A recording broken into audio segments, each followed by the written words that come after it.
Bonjour Gilles. Bonjour Nicolas. Alors aujourd'hui un cheval susceptible visiblement, mais en même temps puissant. À la fois c'est un jeune adolescent, il a 6 ans, il va avoir 7 ans.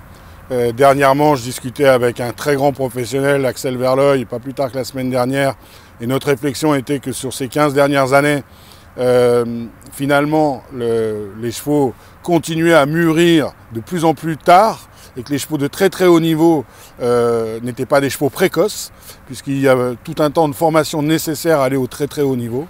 Celui-là a beaucoup d'énergie, a un caractère, il faut du caractère pour aller sauter les parcours qui vont sauter, ça évidemment, et que je crois qu'il faut prendre beaucoup de temps avec ces chevaux-là, avant de chercher à leur durcir les muscles, leur donner de la puissance dans le muscle. Je crois que d'abord, dans un premier temps, il faut vraiment les relâcher et étirer ces muscles, les assouplir.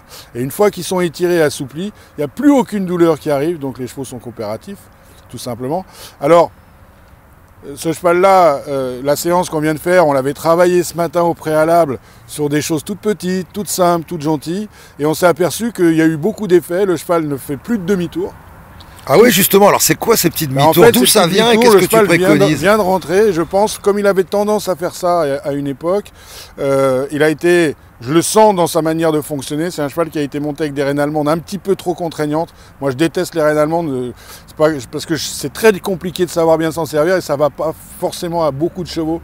Il y a quelques grands génies qui savent bien s'en servir, mais je le déconseille fortement à beaucoup de monde. En tous les cas, moi j'évite d'en mettre parce que je me suis rendu compte que j'avais l'impression que ça accélérait les choses, mais finalement ça les ralentit. Parce que le muscle, quand on ne sait pas vraiment bien s'en servir, le muscle ne peut pas fonctionner naturellement, tout simplement. Alors, la grande idée, c'est que le cheval, étant donné qu'il a été contraint ces derniers, un petit peu trop contraint, je pense, sur le plat, eh bien, que je lui demandais de se relibérer, il ne comprenait pas bien ce qui se passait, parce que moi, je lui demande de se prendre en charge intellectuellement et physiquement. Voilà. Donc, on a vu que le petit travail de ce matin, cet après-midi, il n'a plus fait de demi-tour, il était plus tendu, il était d'accord. On a mis un mort plus doux que le mort de ce matin. Et finalement, les résultats étaient là. On avait un cheval plus coopératif.